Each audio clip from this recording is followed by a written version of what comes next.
Yo, what's up guys? It's your boy Anizi with What If Naruto was raised by Kiritsugu Emiya Part 2.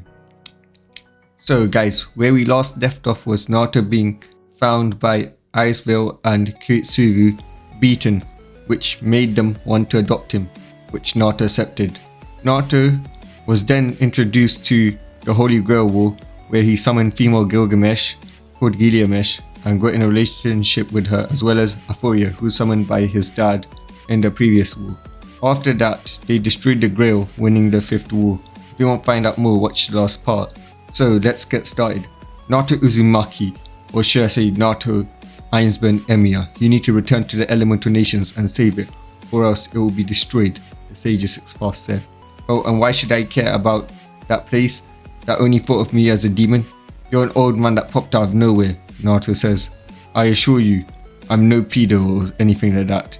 You will go to the Elemental Nations and save it, like I prophesize, or I will make you, the Sage's 6th Path says. Oh, you mongrel, dares demand my darling master to come and save your pathetic land like a dog. Shall I erase you, Gilgamesh says. I am the god of the shinobi world, and he is my subject, Hagoromo says. Oh really, you dare say that the Queen of Queen's husband is your subject? How dare you? Such disrespect, such insolence. You will be destroyed, she says, as she pulled out Enuma Elish. Wait, I apologize. Please, Naruto, I beg you, save the Elemental Nations or it will fall. I beg you, Hagoromo says. And why should I? Naruto was about to say, but Hagoromo, being sly and sneaky, quickly did some hand signs as white light enveloped the room and everyone was transferred to the Elemental Nations. Where are we, Naruto-kun? Aphoria says. That bastard, he used the moment that we were distracted to teleport us to the Elemental Nations, Naruto says. Son, we can just leave, Kiritsugu says, before he spots the letter. Dear idiots, I won. I've trapped you in the Elemental Nations. Good luck escaping. If you try, you'll just be teleported back here, as I put a little, let's just say a little curse on you that won't let you leave until you fulfill the prophecy, the Sage's 6th Path says. The group didn't believe him, so they tried to leave, but they ended up back at the same point that they started. That damn fake god, I will kill him, Gilgamesh says. Seconded, Aphoria says. Me too, Naruto says. So guys, what do we do now? Iceville asks. Let's find a place to stay. The land of fire is out, because I don't want to be near the Leaf Village, Naruto says, thanking the gods that his looks changed when the Emiya Ainsburn blood accidentally activated in his body, changing his genetics. After a while of walking, they were in the land of snow, which was currently being conquered by Dotto. Naruto told his family to take care of the guards, as he saw Dotto aiming a kunai at Kyoki, the falling princess, and he also saw her father get killed. Naruto used Time XL and traced the sword, killing Dotto before he caught the falling princess. You okay? He said, smiling at her as she blushed. You killed him, my father's murderer. Thank you, she says. Oh no, my father's soldiers. They're getting killed by his, she says. Don't worry, my family's taking care of them as we speak. Let's go and see them take care of it, Naruto says as he grabbed her hand, which she blushed, and they quickly ran outside. When they arrived, she was dazzled. She saw golden swords being launched everywhere by the blonde-haired girl. She saw a blonde knight with a sword of wind slashing through Dotto's man like they were paper. She saw two girls helping her father's soldiers with healing magic, two white-haired girls. Finally, she saw a man in a black suit using the same trick Naruto did, which made him get faster, and then shooting the soldiers with what looked like to be a prototype, or the completed version of the prototype that they made the chakra guns. After a while, all Dotto's soldiers were dead and her soldiers were healed. Naruto's group was now in the main room in front of Kyoki. Thank you, Naruto-kun, for saving me and avenging my father. And the rest of you, thanks for the help, she says, as Aphoria and Gilgamesh sent ki at her, which she ignored. It's okay, Kyoki-chan. We just wanted to help. We have just a small request, since we did you a favor, that you provide us housing and provide us identification, since we lived and trained in a secluded part of the world, Naruto says. Done and done, she says. We now skip a year. Naruto and his group have gotten used to living in the land of snow. They would take missions for Kyoki, which was normally taking out bandits in the land of snow and stuff like that. Currently, they heard of a rebellion in the land of mist. Naruto was currently preparing to help. Naruto had gotten the title in the bingo books called the Hero of Justice, a 12-year-old shinobi, S-rank shinobi that took care of an army bigger than Minato Namikaze took out. Minato Namikaze only took out 1,000 while he took out 500,000. Kiritsugu and Aizville were currently teaching Ilya when Ilya came up to Naruto and hugged him. "No fair, Oni-chan. Why are you going to leave me?" Ilya says, latching onto him, not wanting him to go. "I'm going on a mission, Ilya, to help the mist. There are people dying over there, and I can't allow that to happen. Both Gilgamesh and Euphoria would go on me, but they're on missions right now, currently taking care of some bandits, some super strong bandits that are attacking villages of the Land of Snow. And you've seen how strong I am compared to this world. It's not that you need to worry. I'll be back as fast as I can," Naruto says. "You better come back to me, or I'll summon you back from the dead and kill you myself," she says, glaring at him, which was cute in Naruto's head, as the head pat her and making her pout. "I'm serious," she says. "Okay, fine, I'll come back alive," Naruto says, putting his hands up in the air, not wanting to anger his sister. We now go to the Mist Village point of view. Currently, minor troops are fighting against the Loyalists, as most of them were passing out from chakra drain. The Loyalists of the Mist Village have gotten an unexpected advantage, which was the fact that they attacked one of the Mist Rebellion's supply camps.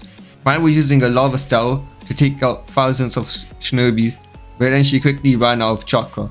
Mai was on the ground kneeling as Yagra stepped up. Well, leader of the abominations. On the ground, look at your army. They have fainted as well from the attack. How weak, Yagra taunts as he lifts up a blade and bring it down.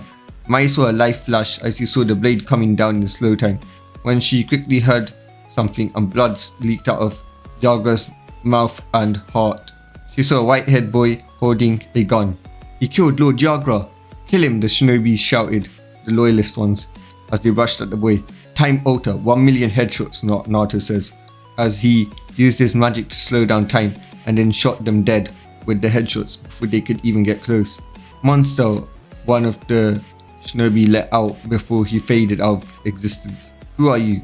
And why would you help us?" Mai says. "You should have heard of me. The man who saved the Snow Country, the hero of justice," Naruto says. You're the hero of justice? The son of the Magus Killer? The man who defeated 1,000 Dotto shinobis like it was nothing? And yet you surpass him, taking out 1 million with a single attack, a single jutsu," Mai says, not knowing that it was magic. "Yeah, well then, let's go and fix your village," Naruto says. "You could do that?" Mai screams, as Naruto nodded. "Time alter, rewind," Naruto says, as he started rewinding time on the broken village. "I have better control over my father's magic than he has. Since I inherited his magic crest, I've been a magical prodigy," Naruto says. "What do you mean, inheriting? Oh, you mean bloodline?" Mai says. "Yeah, something like that," Naruto says, forgetting that he wasn't in Japan anymore, but in the elemental nations. "It's the savior, the hero of justice. He took down all the loyalists in a single jutsu. He's a hero. He saved the snow, and now he saved our village from evil scumbags. He killed our Jinchuriki, the evil one, but he saved the village. Praise the hero," Naruto heard as he walked into the village, as people came up to him for autographs. Naruto had stayed in the Mist Village, helping them recover by fixing areas that had farms in them and other resources like lakes that were drained out, cities of the land of water and everything.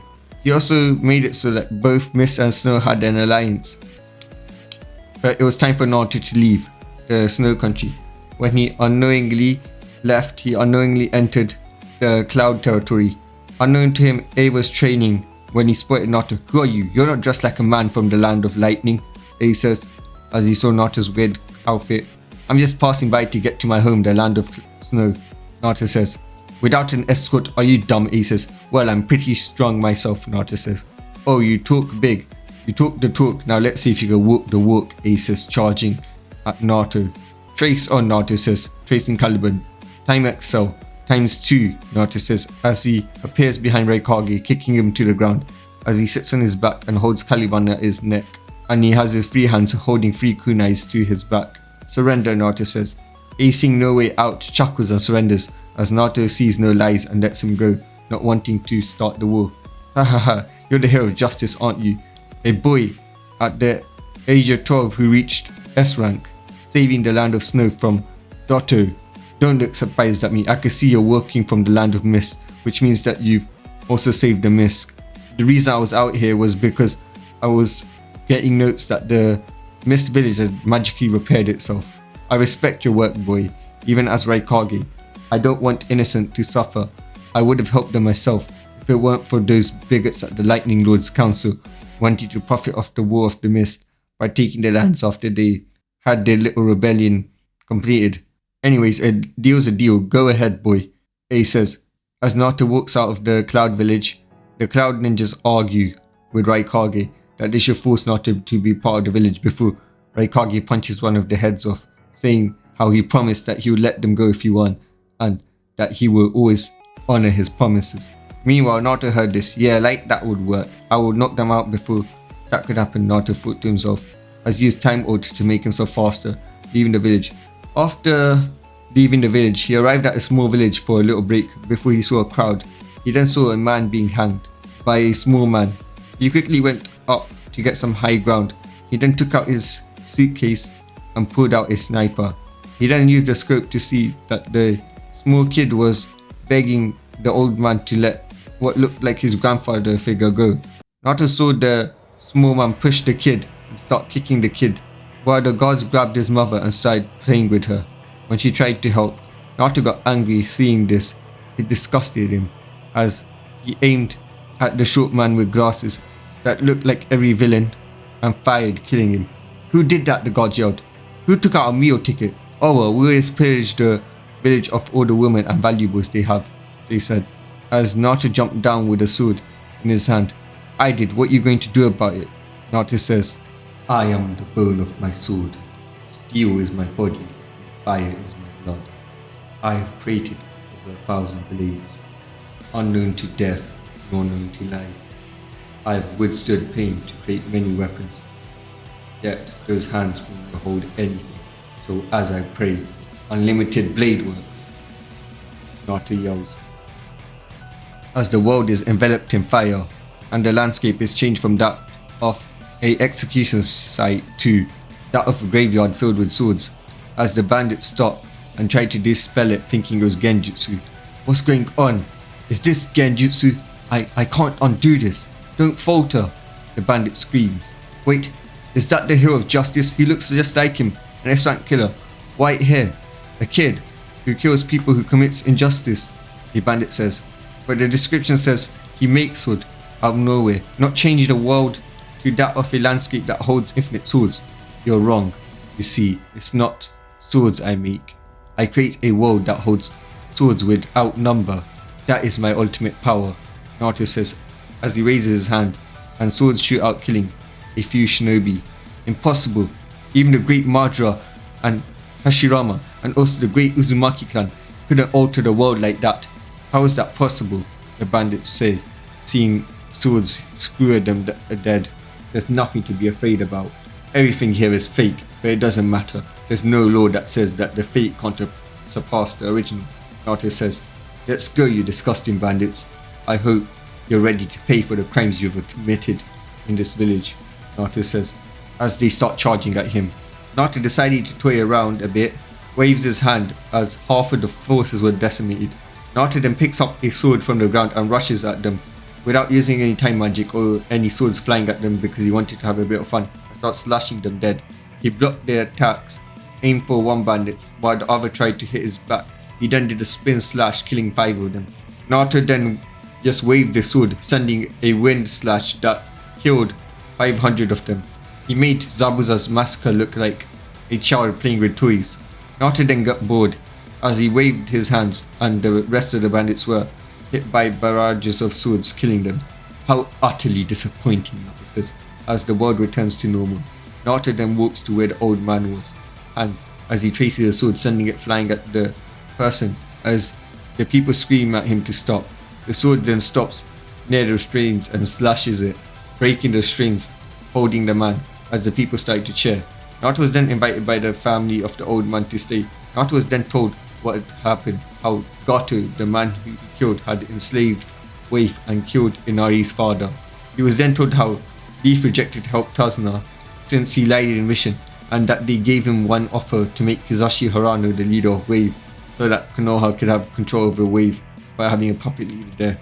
But Tazuna rejected, and he came home alone only to be captured by Gato and executed. After a week, Naruto, who had stayed to help Tazuna finish the bridge, left. This was now called the Great Emiya Naruto Bridge, as they built a statue of Naruto and on it said the hero of justice. Naruto then returned to the land of snow only to find that he had a statue of himself built over there. He also had a gut feeling that the mist had also built a statue of him, but he never knew that. When he returned home, he got beaten by Ilya. "Where were you, Oni-chan? You said you'd come back quickly," Ilya says, as Gilgamesh and Euphoria also joined in because they were worried about Naruto when he never returned home, and when they went to Mist they heard that he had already left. After a week, Naruto was healed, and the team was called in by Kiyoshi. "Hey Kiyoshi-chan, what do you want?" Naruto says. Well, Naruto-kun, I have to go to the tuning exams tomorrow, and I wanted your team to be my guards. "Where's the tuning exams happening?" Naruto says, as he was happy to help his friend. But the next few words Kiyoshi spoke made the family get angry. "Leaf Village," Kiyoshi says. But that's all for today. Peace.